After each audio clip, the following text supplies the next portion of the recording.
नमस्कार। 29 अप्रैल को पहले चरण में मध्य प्रदेश की 6 लोकसभा सीटों पर मतदान होना है।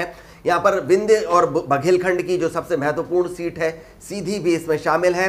सीधी लोकसभा सीट पर हालांकि किसी एक पार्टी का वर्चस्व अभी तक नहीं रहा, लेकिन पिछले 2 चुनावों की अगर बात करें तो 2 लोकसभा चुनावों से यहाँ पर बीजेपी का कब्जा है और इस बार बीजेपी हैट्रिक लगाने की तैयारी कर रही है। लेकिन कांग्रेस ने यहाँ पर कद्दावर नेता अजय सिंह राहुल को टिकट दिया है और बीजेपी की हैट्रिक पर विराम लगाने की कोशिश कर रही है। इस सीट का इतिहास क्या है, भूगोल क्या है, उस पर ना जाते हुए हम सिर्फ ये बात कर रहे हैं कि वर्तमान में किस पार्टी के फेवर में या अगेंस्ट में कौन सी बातें हैं, कौन से उम्मीदवार के फेवर में और अगेंस्ट में क्या बातें जा सकती हैं। आइए सबसे पहले बात करते हैं बीजेपी से शुरुआत करते हैं। सबसे पहले बात करते हैं बीजेपी की, क्योंकि इसी पार्टी की सांसद रीति पाठक फिलहाल सीधी लोकसभा का प्रतिनिधित्व कर रही हैं। 2014 में रीति पाठक कांग्रेस के इंद्रजीत कुमार को हराकर पहली बार संसद सदस्य बनी थी। अब सबसे पहले जानते हैं कि रीति पाठक और बीजेपी के फेवर में कौन कौन सी बातें हैं। सबसे पहली बात तो ये कि रीति पाठक वर्तमान सांसद हैं।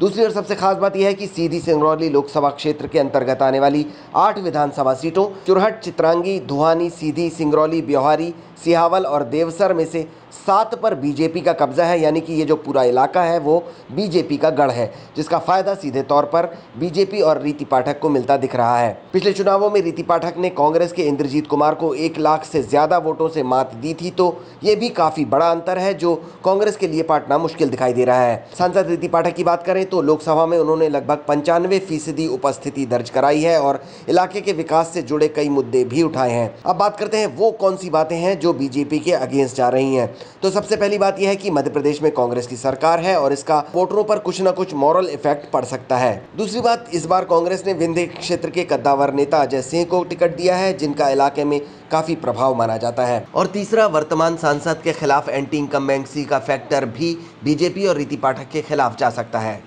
उन्होंने इलाके के विकास के लिए आवंटित सांसद निधि का पूरा पैसा खर्च नहीं किया। इलाके के विकास से जुड़े कई मुद्दे, खासतौर पर सिंगरौली इलाके में विकास के कई काम नहीं होने का नुकसान बीजेपी को हो सकता है। चौथा फैक्टर है भीतरघात यानी कि बागी। बीजेपी के कई नेता रीति पाठक को दोबारा टिकट दिए जाने से नाराज हैं और या तो सहयोग नहीं करेंगे या भीतरघात करेंगे, जिसका नुकसान बीजेपी को हो सकता है।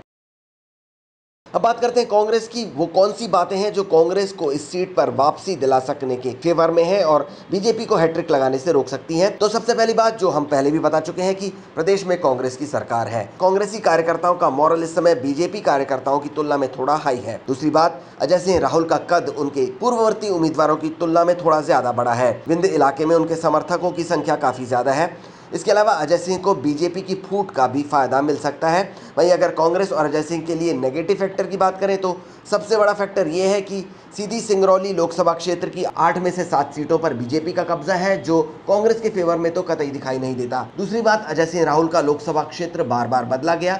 उन्हें पहले सतना से टिकट मिलने की बात हो रही थी। खुद अजय सिंह भी वहां से लड़ना चाह रहे थे, क्योंकि वे पिछली बार सतना से काफी कम अंतर से हारे थे, लेकिन राजेंद्र सिंह के विरोध के कारण उनको सीधी से लड़ना पड़ रहा है। यही कारण है कि उनकी पहले से यहाँ पर जमीन उतनी मजबूत नहीं है। तो कुल मिलाकर सीधी लोकसभा सीट पर जो वर्तमान परिदृश्य है उसमें जो फैक्टर है वो बीजेपी के फेवर में ज्यादा दिखाई दे रहे हैं। हालांकि अगर कांग्रेस ने मेहनत की और कार्यकर्ता एकजुट हुए और जो एंटी इनकम्बेंसी फैक्टर है वो बीजेपी के अगेंस्ट गया, इसके अलावा अगर भीतरघात और बागी एक्टिव हो गए तो ये सीट बीजेपी से छिन सकती है और हैट्रिक बनाने से रुक सकती है।